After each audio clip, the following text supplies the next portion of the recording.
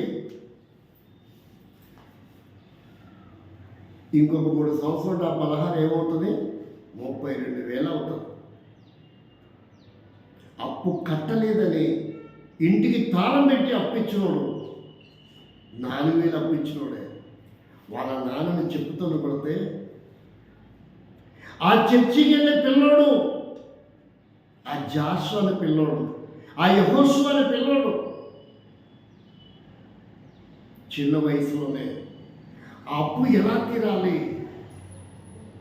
ఆలోచించి, తండ్రికి లేదా ఆలోచన అప్పు ఎలా తెచ్చాలో, తల్లికి లేదా ఆలోచన అప్పు ఎలా తెచ్చాలో, ఆ కుటుంబం ఎలా కాపాడుకోవాలో, ఆ స్థలం ఇల్లుని ఎలా కాపాడుకోవాలో తెలుసా నీకు?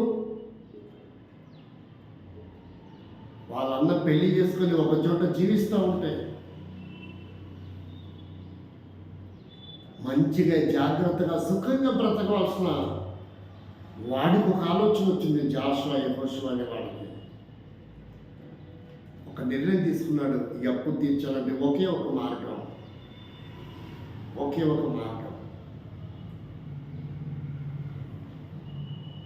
ఆ మద్లేటి గారి తల్లి తండ్రికి ఆ ఓనర్ నమ్మట్ల అదనంగా డబ్బులు ఇవ్వటానికి ఎవరికి విలువలేదు. ముందే పుట్టారు. ఆ జాషువా అనేవాడు దేవుని నమ్మాడు కనుక, మద్లేటి దేవుని నమ్మలా, రాముడు దేవుని నమ్మలేదు, తల్లిదండ్రి దేవుని నమ్మలేదు. బాల్యం నుంచే ఆ రెండవ కొడుకు దేవుని మీద ఆలోచన కలిగి జీవం గల దేవుని నమ్ముకొని ఒక అద్భుతమైన ప్రణాళికతో డబ్బులన్నీ కూడా ఎలా కూడబెట్టాలో కుటుంబాన్ని పోషిస్తూ బాధ్యతలు తీసుకొని ఆ అప్పు కట్టి, ఆ తర్వాత మద్లేటి అనే అన్నకి ఒక ఇల్లు వదిలిపెట్టి ఖాళీ స్థలంలో మళ్ళొక ఇల్లు వేసుకొని కుటుంబాన్ని మెయింటైన్ చేస్తూ, తన వివాహానికి అప్పు చేస్తే అప్పు కట్టుకొని, ఎందుకంటే ఫస్ట్ అన్న వివాహం అప్పు ఎలాగైనా తెలిసింది కదా, ఆ వివాహం అప్పు కట్టుకొని, మా అన్న భార్య బయటికి పోయినట్టుగా పోతానేమో, నా భార్య నేను కూడా బయటికి పోతే నా తమ్ముడి పరిస్థితి ఏంటి అని ఆలోచించి, దేవుడు నమ్మాడు కాబట్టి వాడు ఆలోచించి సంవత్సరం లోపే వాడి తమ్ముడు కూడా పెళ్లి చేసి రాముడు అనేవాడికి ఆ పెళ్లి బాధ్యత కూడా వీడే తీర్చి, అర్థమవుతుందండి? అంత చిన్న వయసులో తల్లి తండ్రికి రాని ఆలోచన, ఆ కుటుంబం నాశనమైపోయి బజారు పాలైపోతున్న పరిస్థితుల్లో వాడు దేవుడిని నమ్మాడు కాబట్టి ఆ కుటుంబ బాధ్యతలన్నీ మోసాడు. అన్న పెళ్లి బాకి తీర్చగలిగాడు, తను పెళ్లి చేసుకుని తన పెళ్లి బాకి తీర్చుకోగలిగాడు, తన తమ్ముడికి పెళ్లి చేసి తమ్ముడి పెళ్లి బాకి తీర్చాడు. ఇది దేవుని ప్రేమ అంటే. అన్నని వదిలిపెట్టలేదు, తమ్ముడిని వదిలిపెట్టలేదు. ఆస్తులు పోకుండా, వేరే వాళ్ళు ఆక్రమించకుండా వాళ్ళ ఆస్తిని వాళ్ళు కాపాడుకున్నటువంటి విధానం. కానీ ఈనాడు ఆ కొడుకు ఎవడైతే ఉన్నాడో, పెద్ద కొడుకు పెళ్లి బాకి తీర్చిన కొడుకు, రెండో కొడుకు పెళ్లి బాగా తెచ్చిన కొడుకు, ఎవడైతే తల్లిని చెప్తూ కొట్టానో తండ్రిని, ఆ కుటుంబ పరువు గౌరవం మర్యాదలు కాపాడిన కొడుకు, ఆ తల్లికి తండ్రికి అన్నదమ్ములకి ఇష్టం లేదు. ఎంత నీచమైన సంస్కృతితో చూడండి. ఎవడు ఇష్టమైన వాడు ఇప్పుడు? అందుకే ఇక్కడ దేవుడు అంటున్నాడు, ఎవడంటే తనకి ఇష్టమైన వాడంట. ఇవాళ ఆ కొడుకును పట్టించుకోవట్లేదు ఆ తల్లి. అసలు ఆ తల్లి అని ఎట్ట చెప్పాలో, అతని తండ్రిని ఎట్ట చెప్పాలో, మా పరువు మా బాధ్యతను మోసి మా పరువు ప్రతిష్టను కాపాడిన ఈ రెండో కొడుకు లేకపోతే మా బ్రతుకు ఏంటి అని ఆలోచన ఆ తల్లికి కానీ, ఆ తండ్రికి కానీ, అన్నకి కానీ, తమ్ముడికి కానీ లేదు, అక్కకి కానీ చెల్లికి కానీ లేదు. వాళ్ళని ఒక అనాథగా విడిచిపెట్టారు. నీచమైనటువంటి స్వభావం. వాళ్ళు అవుతారా ఇష్టమైన వాళ్ళు? దేవుడికి. అందుకే దేవుడికి ఇష్టమైన వాళ్ళంటే ఎలా ఉండాలంట? దొంగ త్రాసు లేనివాడు దేవునికి ఇష్టమైన వాడు. నీ వ్యాపారంలో ఎంత మోసం చేశావు? నీ పాల వ్యాపారంలో నువ్వు పాలు పంపించుకోవాలంటే ఆ లీటర్ బాటిల్కి కిందికి అదగొట్టి ఎక్కువ పాలు పట్టదట్టు. నువ్వు బయటకి పాలు పోయాలంటే ఆ లీటర్కి నువ్వు పోయించుకోవాలంటేనేమో కిందికి అనగొడతావు, నువ్వు కొలిసిపోయాలంటేనేమో లోపలికి అనగొడతావు ఆ లీటర్ని. కొన్ని పాలు నీకు మిగిలితే లోపల కొడితే, కింది కొడితే దాన్ని అడుగుని కొన్ని పాలు ఎక్కువ పడతాయి. ఇది మోసం కాదా? నీ తూడికి రాళ్ళు ఎక్కడి నుంచి వస్తాయి? నీ కొలతలు ఎలా ఉన్నాయి? బైబిల్ చెప్తుంది, నువ్వు ఏ కొలతతో కొలుస్తావో అదే కొలత నీకు కొలవబడుతుంది. నువ్వు పలకరిస్తే పలుకుతారు, నువ్వు ప్రేమిస్తే ప్రేమిస్తారు. నువ్వు బిగ తీసుకొని గీత తీసుకుంటే అదే గీత వాళ్ళకు ఉండదా? ఉంటుంది. కాబట్టి నీవు జాగ్రత్త ఉండాలి. బైబిల్ చెప్తుంది, నీకు మనుషులు ఏం చేయాలనుకొని కోరుకుంటావో ముందు నువ్వు అది చేయమని చెప్తుంది. ఒకటి నువ్వు నిన్ను ప్రేమించాలో బాగా అనుకుంటే నువ్వు ముందు వాళ్ళని ప్రేమించాలి. ఒకరు నన్ను గౌరవించాలని నువ్వు కోరుకుంటే ముందు నువ్వు అతన్ని గౌరవించాలి. ఒకడు నాకు ఛాయ్ లాపాలా, టిఫిన్ పెట్టేయాలా అని నువ్వు కోరుకుంటే ముందు నువ్వు కూడా పెట్టేయాలా. నువ్వు కోరుకుంటావు తప్ప నువ్వు చేయవు. ఇలాంటి వారు దేవునికి ఇష్టం కాదు. చూడు ఏం చెప్తుందంటే, నువ్వు అక్రమంగా సంపాదిస్తున్నావు, నీ తూనిక రాళ్ళు ఎలా ఉన్నాయి, నీ కొలతలు ఎలా ఉన్నాయి. ఏమని చెప్తుందంటే, దొంగ త్రాసు యెహోవాకు ఏయము. నువ్వు ఎంత భక్తి వైరాగ్యమని చేసినా నువ్వు అనేకులను మోసగిస్తున్నావు. ఒకవేళ నువ్వు ధాన్యం కొంటున్నావు, ధాన్యం కొనేటప్పుడు పచ్చిసరికేదండి 1 కేజీ 2 కేజీలు ఎక్కువ పోసుకుంటావు. కాబట్టి ఆలోచించండి, దొంగ త్రాసు. నువ్వు ఎక్కువగా తీసుకుంటావు, డబ్బులు తక్కువ ఇస్తావు. ఎక్కువ పని చేయించుకుంటావు, తక్కువ కూలిస్తావు. దొంగ విలువ. అందుకే ఇక్కడ ఏమంటాడు, అలాంటి దొంగలు ఏం చేసినా దేవుడు ఇష్టపడరు. ఎన్ని దొంగతనాలు చేస్తారో, ఎన్ని మోసాలు చేస్తారో, ఎన్ని అక్రమాలు చేస్తారో, భక్తి వైరాగ్యంతో పోతారు మన దేవుని దగ్గరికి. ఆ డబ్బంతా ఎక్కడి నుంచి వచ్చింది? నేను 20 లక్షలు ఖర్చు పెట్టాను దేవుని కొరకు అంటారు. ఎలా ఖర్చు పెట్టావు? ఎక్కడి నుంచి వచ్చింది అది? కష్టార్జితమేనా? ఎంతమందిని మోసగించావు? ఎంతమంది దగ్గర ఐపీ పెట్టావు? ఎంతమంది దగ్గర అన్యాయంగా లాక్కున్నావు? అలాంటి వాళ్ళందరూ దేవునికి ఇష్టలు కాదు. మనుషులకు ఇష్టలైతే అవ్వచ్చు. అందుకే ఇక్కడ ఏమంటుంటే, ఎవరంటే ఆయనకి ఇష్టలు? సరి అయిన గుండు ఆయనకి ఇష్టము.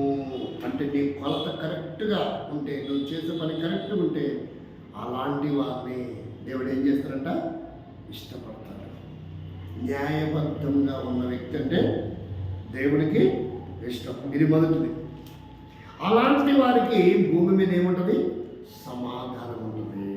రెండోది చూడండి, దేవుని వాక్యం త్వరగా 11వ అధ్యాయంలో 20 వచనం. సామెతల గ్రంథం 11వ అధ్యాయంలో 20 వచనం. మూర్ఖ చిత్తులు యెహోవాకు హేయులు, యథార్థంగా ప్రవర్తించువారు ఆయనకు ఇష్టలు. ఏంటంట? ద్వంద్వార్థం ఉండకూడదు. యథార్థంగా నువ్వు చెప్పినట్టుగా ఉండాలి. ఫర్ ఎగ్జాంపుల్గా నీకు 10 కిలోమీటర్ల ప్రయాణం, మందిరానికి రావాలి. 10 కిలోమీటర్ల ప్రయాణం అనుకో. నువ్వు ఆటోలో రావాలి. ఒక్కోసారి ఆటోలో లేట్ అవ్వచ్చు. కాబట్టి 10 కిలోమీటర్ల ప్రయాణానికి ఆటో ఒక్కోసారి అరగంట పట్టవచ్చు, గంట కూడా పట్టవచ్చు. అది కరెక్టే. కానీ నీకు బైక్ ఉంది, 10 కిలోమీటర్ల ప్రయాణం ఎన్ని నిమిషాలు చేరుకోవచ్చు? 15 నిమిషాలు చేరుకోవచ్చు. గంట పట్టింది అనుకో. యథార్థవంతుడు కాదు, యథార్థవంతురాలివి కాదు. 10 కిలోమీటర్ల ప్రయాణానికి గంట ఎందుకు పడుతుంది బండి మీద రావడానికి? ఒకవేళ ఆటో అంటే ఆటో లేదండి, నిండే దాకా రాలేదంటే గంట పట్టవచ్చు, 1.5 గంటలు కూడా పట్టవచ్చు. అక్కడ అర్థం ఉంది. అది బైక్ మీద వచ్చే వ్యక్తికి 10 కిలోమీటర్లకి గంట పట్టిందంటే అది యథార్థంగా ఏదో జరిగింది, ఏదో పని పెట్టుకున్నా. అందువలన అలాంటి వ్యక్తులు దేవుడికి ఇష్టలుగా ఉండలేదు. చెప్పినట్టుగా జరగాలి. ఇదిగో బయలుదేరుతున్నానంటే 10 కిలోమీటర్లు బయలుదేరితే ఖచ్చితంగా 1/2 గంటలు అక్కడ ఉండాలి. అది యథార్థత. లేదు ఇంకొక 5 నిమిషాలు వేసుకో, 20 నిమిషాలు అక్కడ ఉండాలి. అది యథార్థత. బట్ ప్రేమైన వాళ్ళ నా బాల్య జీవితం, నా విశ్వాస జీవితం ఒక్కరు ఏలు పెట్టేలాగా ఉండలేదు. ఒక్కరు క్వశ్చన్ చేసే అవకాశం నేను క్వశ్చన్ చేస్తే నేను భరించలేను. దానికంటే చావడం మంచిది అనిపిస్తుంది. నాకెందుకు తట్టుకోలేండి. నువ్వు అది అనిపిస్తే ఇంకా దానికంటే బతకడం వేస్ట్ అనిపిస్తుంది. బట్టలు వేసుకున్నప్పుడు అంత సిగ్గు అనిపిస్తుంది. నేను ఇంత దిగజారిపోయానండి, వాళ్ళతో చెప్పించుకున్నాను, వీళ్ళతో చెప్పించుకున్నానండి. నీ దేవుడికి నువ్వు లోబడితే నువ్వు ఎక్కడన్నా కరెక్ట్ ఉంటావు. నువ్వు దేవుడికి లోబడకుండా ఇంకెవరికైనా లోబడితే నువ్వు ఎక్కడ కరెక్ట్ ఉంటావు. అందుకే ఇక్కడ ఏం చెప్తుంది ఏంటంట, ఎవరిష్టులు మూర్ఖంగా మాట్లాడే వాళ్ళు కాదు, మూర్ఖంగా ఆన్సర్ చెప్పేవాళ్ళు కాదు. ఎలా ఉండాలంట, యథార్థంగా ఉండేవాళ్ళు దేవుడికి ఇష్టం. దేవుడికి ఇష్టం.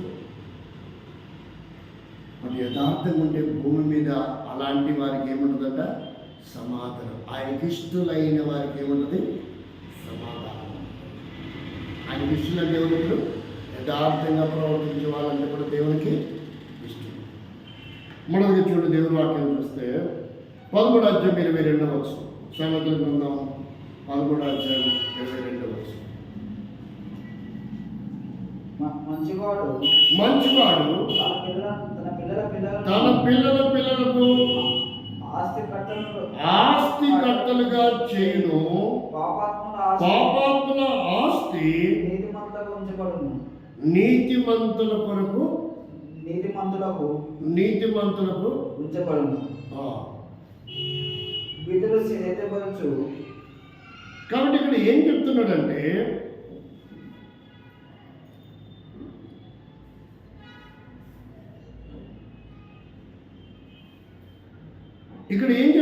నువ్వు మంచివాడివి. మంచివాడు అంటే ఏమని చెప్తుందంట, పాపాత్ములు అయితే ఎవరైతే దేవునికి ఇష్టంగా లేరో వారి ఆస్తి ఇష్టమైన వారికి దగ్గర పోతుందంట. అర్థమవుతుందా? ఎవరి ఆస్తి ఎవరి దగ్గర పోతుంది?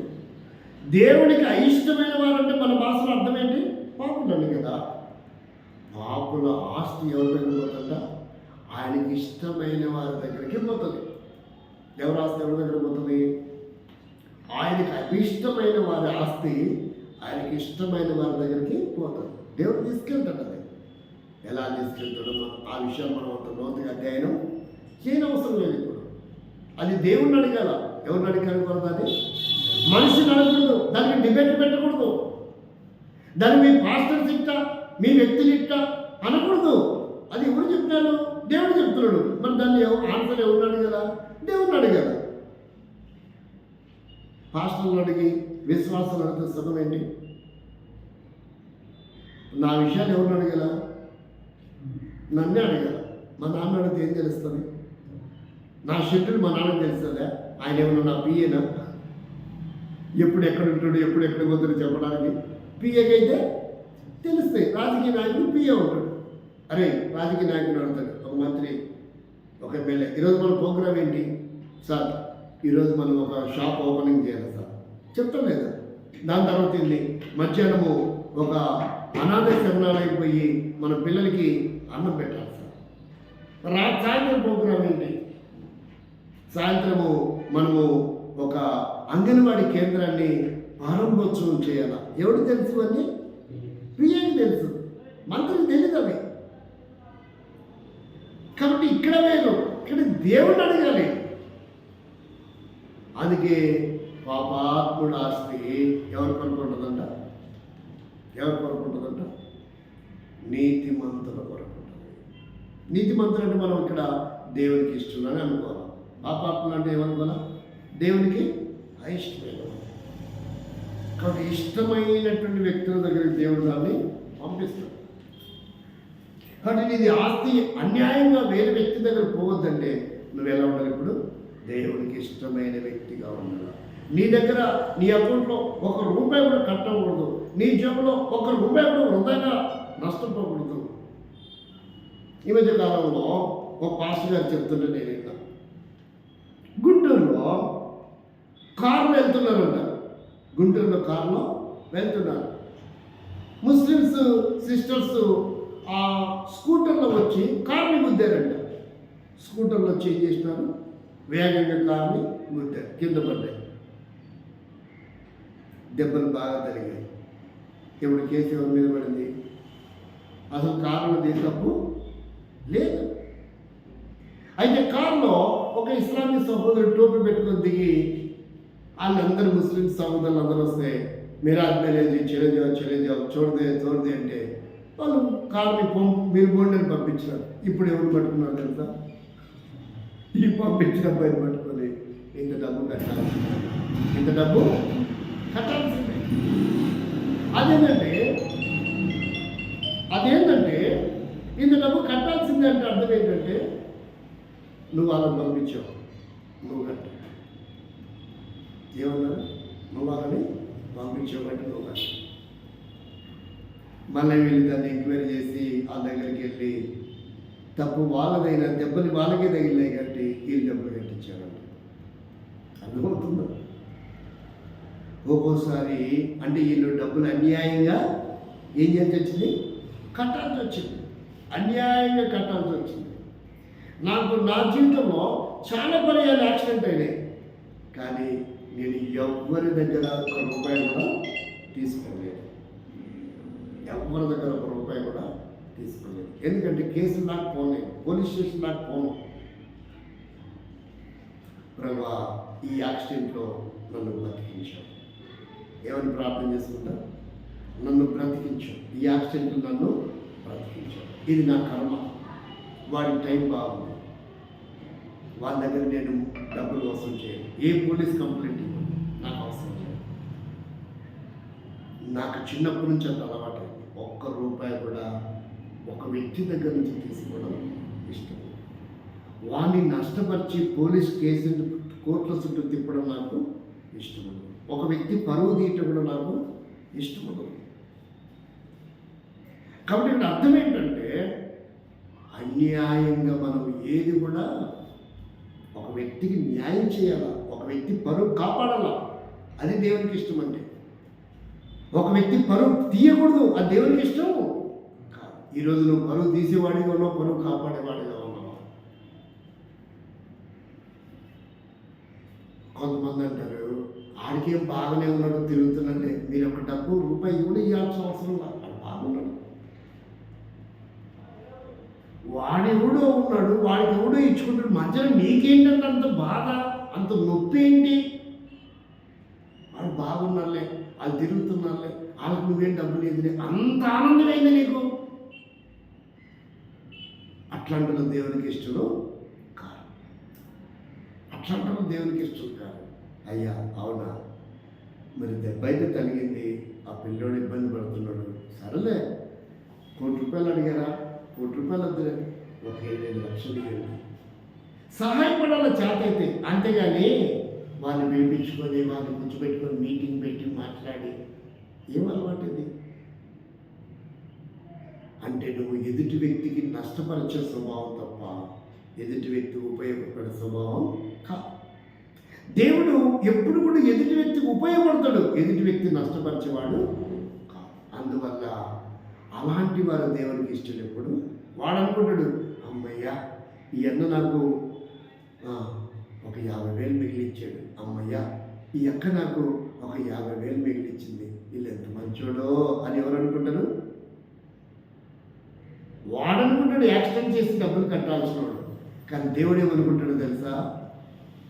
ఈ అబ్బాయి నాకు ఇష్టడు కాదు, ఈ అమ్మాయి నాకు ఇష్టరాలు కాదు. అర్థమైందా? మనుషుల గురించి ఆలోచిస్తారు, దేవుడు ఏమంటాడు నా గురించి అనేది తెలుసుకోవాలి. అందుకే అలా నువ్వు ఎక్కడైతే ఇతరులకు నష్టం చేస్తున్నావో నీకెక్కడ నష్టం చేయాలో దేవుడు బాగా తెలుసు. నువ్వు ఎక్కడైతే అన్యాయం చేస్తున్నావో నీకెక్కడ అన్యాయం చేయాలో దేవుడికి బాగా తెలుస్తుంది. అంటే నువ్వు అన్యాయం కాకూడదంటే నువ్వు ఇతరులకు అన్యాయము చేయకూడదు. అందుకే ఇక్కడ ఏమంటాడంటే ఏమంటాడు 13వ అధ్యాయంలో పాపాత్మలని అక్రమంగా అన్యాయంగా వచ్చిన ఆస్తి నిలబడదు. దాన్ని పోలీసు వాళ్ళు తీసుకొని పోతారు, సిబిఐ వాళ్ళు తీసుకొని పోతారు, అంతేనే కదా. దాని లెక్కలు ఉండవు. ఇక బ్లాక్ మనీని తీసుకొని వెళ్ళిపోతారు, ప్రభుత్వ ఖజానాలో చేరుతుంది.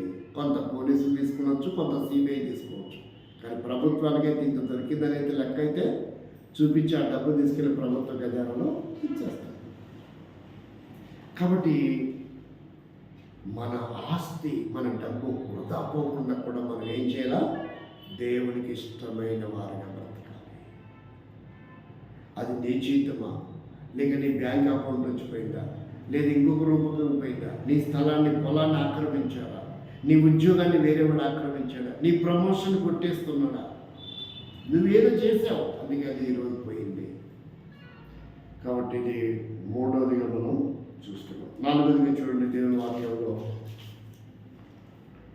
నాలుగవదిగా చూస్తే ఎబ్రీ పత్రిక 11వ అధ్యాయం 6వ వచనం.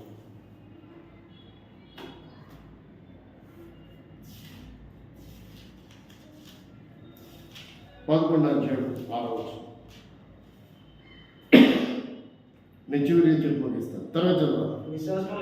విశ్వాసము లేకుండా దేవునికి ఇష్టడై ఉండుట. నాలుగోది ఏంటంటే విశ్వాసంతో కూడిన జీవితం ఉంటే మనం దేవునికి ఏమవుతాం? ఇష్టలం అవుతాం. ఇష్టలమైతే మనకు సమాధానం ఉంటుంది. విశ్వాసము భ్రష్టులమయ్యండి దేవునికి ఇష్టలుగా మనం జీవించలేము. ప్రియమైన సోదరి సోదర, ఎన్ని సంవత్సరాలైంది దేవుని మందిరం రాబట్టి, ఎన్ని సంవత్సరాలైంది నువ్వు బాప్తిసం సాక్ష్యం ఇచ్చి, ఎన్ని సంవత్సరాలైంది ప్రభు బలంలో చేయి వేయబట్టి, ఎన్ని సంవత్సరాల నుంచి నువ్వు సేవకుడివి, ఎన్ని సంవత్సరాల నుంచి నువ్వు నాయకుడివి, ఎన్ని సంవత్సరాల నుంచి నువ్వు సంఘ పెద్దవి, ఎన్ని సంవత్సరాల నుంచి నువ్వు విబిఎస్ టీచర్వి, ఎన్ని సంవత్సరాల నుంచి సండే స్కూల్ టీచర్వి, ఎన్ని సంవత్సరాల నుంచి నువ్వు పరిచారకురాలుగా ఉన్నావు. కానీ విశ్వాస జీవితంతోనే ఉన్నామా? విశ్వాస జీవితం లేకుండా నువ్వు ఏ పోస్టులో ఉన్నప్పటికీ దేవునికి ఇష్టడుగా ఇష్టరాలుగా ఉండలేవు. నువ్వెంత డబ్బు ఇచ్చినా, ఎంత ఆస్తి ఇచ్చినా, ఎన్ని మందిరాన్ని కట్టినా, ఎంత బంగారం ఇచ్చినా, ఎన్ని ఫ్యాన్లు కొన్నా, ఎన్ని ట్యూబ్లైట్లు కొన్నా, ఎంత సౌండ్ సిస్టమ్ కొన్నా, ఎన్ని కార్లు మందిరాన్ని కొనిపెట్టినా, ఎన్ని వ్యాన్లు కొన్నా, నువ్వు దేవునికి ఇష్టంగా ఉండలేవు. అవి చూసుకోవడానికి సమాజంలో గుర్తింపే తప్ప దేవుడు నిన్ను ఇష్టరాలు అనలేడు. ఇలా ఉండి నువ్వు ప్రభువులను ఎలా సాహసించి చేయవేస్తావు? ప్రమాదం జరుగుతుంది. దేవునికి ఇష్టడిగా ఉండాలంటే ఏం చేయాలంట? విశ్వాసంలో ఆరితేరాలి. విశ్వాసం ఉన్నప్పుడు వినయ విధేయత ఉంటుంది. విశ్వాసం ఉన్నప్పుడు భయం ఉంటుంది. విశ్వాసం ఉన్న చోట భక్తి ఉంటుంది. విశ్వాసం ఉన్న చోట విధేయత ఉంటుంది. విశ్వాసం ఉన్న చోట ప్రతిదానికి లోబడి స్వభావం ఉంటుంది. ఇవన్నీ నీలో ఉన్నట్లయితే నువ్వు దేవుడికి ఇష్టంగా ఉండాలి. ఇవి నీలో లేనట్లయితే నువ్వు దేవుడికి ఇష్టరాలుగా లేవు. దానివల్ల నీకు ఏ బెనిఫిట్ లేదు, ఏ ఆశీర్వాదం కూడా రాదు. ఏ విధంగా సమాధానం నువ్వు వెతికినా దొరకదు. ఇది 4వది. చివరిగా 5వదిగా చూడండి. 5వదిగా చూస్తే అపోస్తల కార్యం 13వ అధ్యాయము 22వ వచనం. ఇష్టడుగా ఉంటే ఏం జరుగుతుంది? ఇష్టడు లేకపోతే ఏం జరుగుతుంది? అపోస్తల కార్యం 13వ అధ్యాయము 22వ వచనం. ఈశ్వరుడిగా ఉంటే ఏం జరుగుతుంది? 13వ అధ్యాయము 22వ వచనం. తర్వాత అతన్ని తొలగించి దావీదును రాజుగా ఏర్పరచును. మరియు ఆయన నేను యెష్షయి కుమారుడైన దావీదును కనుగొంటిని. అతడు అతడు నా ఇష్టానుసారుడుగా ఆయనకి ఏమయ్యాడంటే దావీదు ఇష్టానుసారుడైన ఇష్టానుసారుడైన ఆయనకి ఇష్టమైన వాడిగా మారాడు. అతడు నా ఉద్దేశాలు అన్ని నెరవేర్చు. దావీదుకు లేనటువంటి పోస్టు, సౌలుకున్నటువంటి స్థానం, నువ్వు ఎమ్మెల్యేవా, ఎంపీవా, మంత్రివా, నువ్వు కార్పొరేటరా, నువ్వు ఎంపీటీసీ మెంబరా, జెడ్పీటీసీ మెంబరా, నువ్వు బ్యాంక్ ఆఫీసరా, నువ్వు లెక్చరరా, ప్రొఫెసరా,